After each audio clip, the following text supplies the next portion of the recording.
Hello students, मैं सुमन सिंह आप लोगों के लिए आज फिर लेकर आई हूँ हिंदी रिमझिम का पाठ 13 स्वामी की दादी। बच्चों, इसमें सबसे पहले मैं आप लोगों को बता दूँ कि स्वामी की दादी चैप्टर का नाम क्यों है। स्वामी एक बच्चे का नाम है और उसका अपनी दादी के साथ बहुत ही प्यार भरा रिश्ता था। वो अपनी हर बात अपनी दादी से शेयर करता था, इसलिए इस पाठ का नाम स्वामी की दादी रखा गया। अब हम लोग इसकी रीडिंग करते हैं, हमारे साथ साथ आप लोग भी पढ़ेंगे। बैठक और भोजन कक्ष के बीच कम हवादार अंधियारे गलियारे की बंद सी कोठरी में स्वामीनाथन की दादी अपने सारे सामान के साथ रहती थी।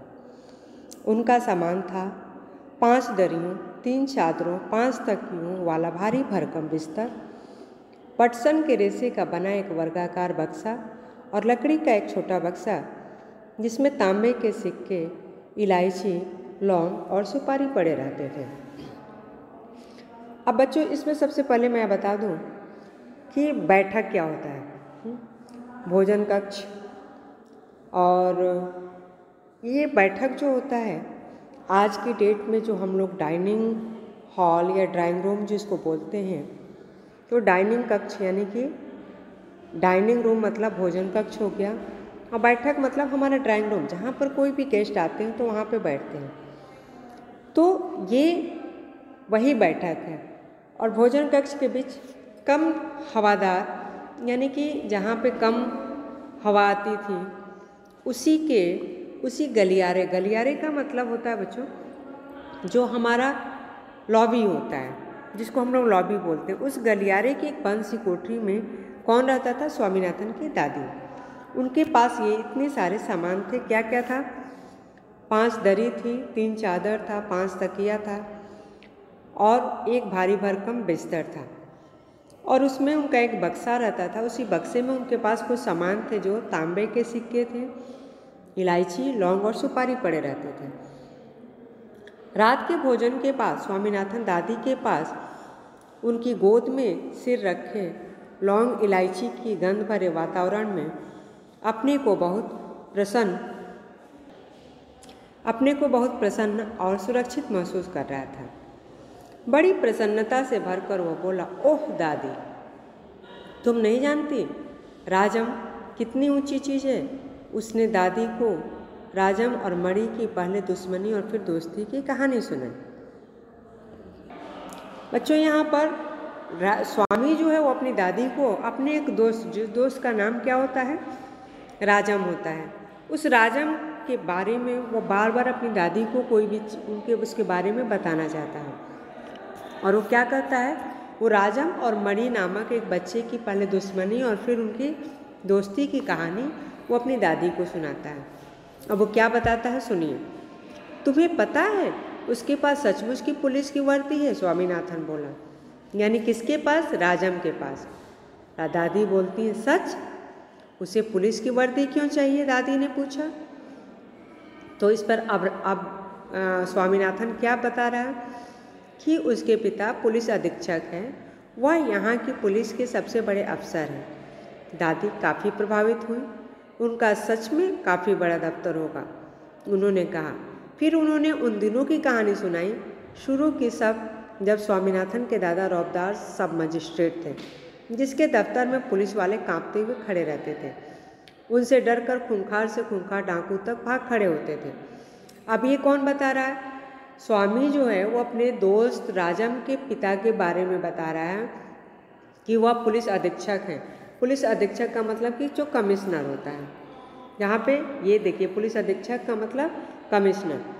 तो वो ये बता रहा है कि उसके पापा जो है बहुत बड़े पुलिस के ऑफिसर हैं, और वो ये भी बता रहा। तो दादी उससे काफ़ी इम्प्रेस्ड हुई। उन्होंने कहा कि तब तो सचमुच उनका काफ़ी बड़ा दफ्तर होगा।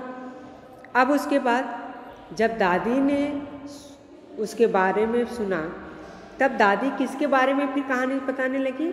स्वामीनाथन के दादाजी के बारे में, जो अब नहीं हैं, वो मर चुके हैं।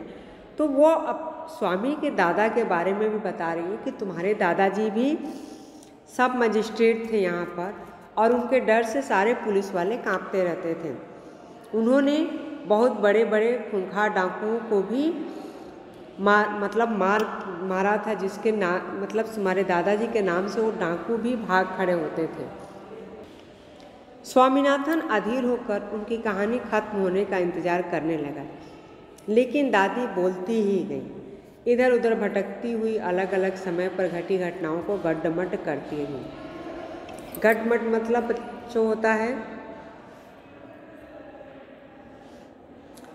एक दूसरे से जुड़ी जितनी भी कहानियाँ स्वामीनाथन के दादाजी ने जो अपनी ज़िंदगी में जो किया था, अपने जीवन में उनके साथ जितनी भी कहानियाँ जुड़ी हुई थी, वो दादी सब कुछ विस्तार पूर्वक किसको बताने लगी? अपने नाती यानी अपने पोते को। वो सब उसके दादाजी के बारे में बताने लगी। अब क्या बोलता है स्वामीनाथन कि बस काफ़ी है दादी, उसने रूखे स्वर में कहा।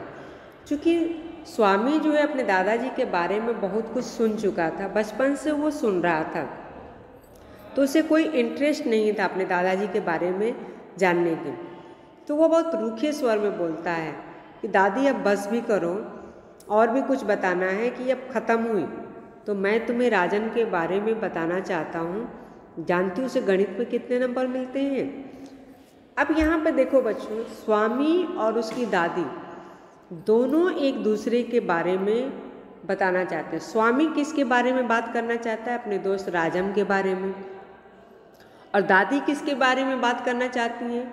वो उसके दादाजी के बारे में बात बताना चाहती हैं। दोनों एक दूसरे की तारीफ करने में लगे हुए हैं। तो अब स्वामी ने क्या किया? अपनी दादी की बात को काटकर उसने कहा कि मैं तुम्हें राजम के बारे में और कुछ बताना चाहता हूँ। स्वामी राजम के बारे में बता रहा है कि वो गणित मतलब मैथ्स, गणित का मतलब क्या होता है यहाँ पर? मैथ, मतलब मैथ सब्जेक्ट में उसे कितने नंबर मिले होंगे? तो दादी बोलती हैं सारे नंबर मिलते होंगे, है ना? दादी ने पूछा।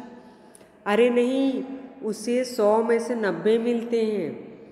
तो आप देखो बच्चों, यहाँ पर राजम के बारे में स्वामी भी बताने ही वाला था, तब तक दादी पहले ही बोल देती थी कि चलो मान लिया कि उसे सारे नंबर मिल गए होंगे। तो स्वामी क्या बोलता है? नहीं, उसे 100 में से 90 नंबर मिलते हैं। अब इसके बाद दादी फिर दादाजी की बात ले आती है, चलो अच्छा है, लेकिन तुम्हें भी मेहनत करके उसकी तरह ही नंबर लेने चाहिए। अब वो क्या बता रही हैं कि तुम्हें भी राजम की तरह ही नंबर लाने चाहिए। तुम्हें पता है तुम्हारे दादा कभी कभी ऐसे उत्तर लिखते थे कि परीक्षकों को भी चकित कर देते थे। अब परीक्षक का मतलब क्या होता है बच्चों? जो कॉपी को चेक करता है। एग्जाम में जो आप लोग कॉपियाँ लिखते हैं तो उसे जो एग्जामिनर चेक करता है उसे परीक्षक बोलते हैं।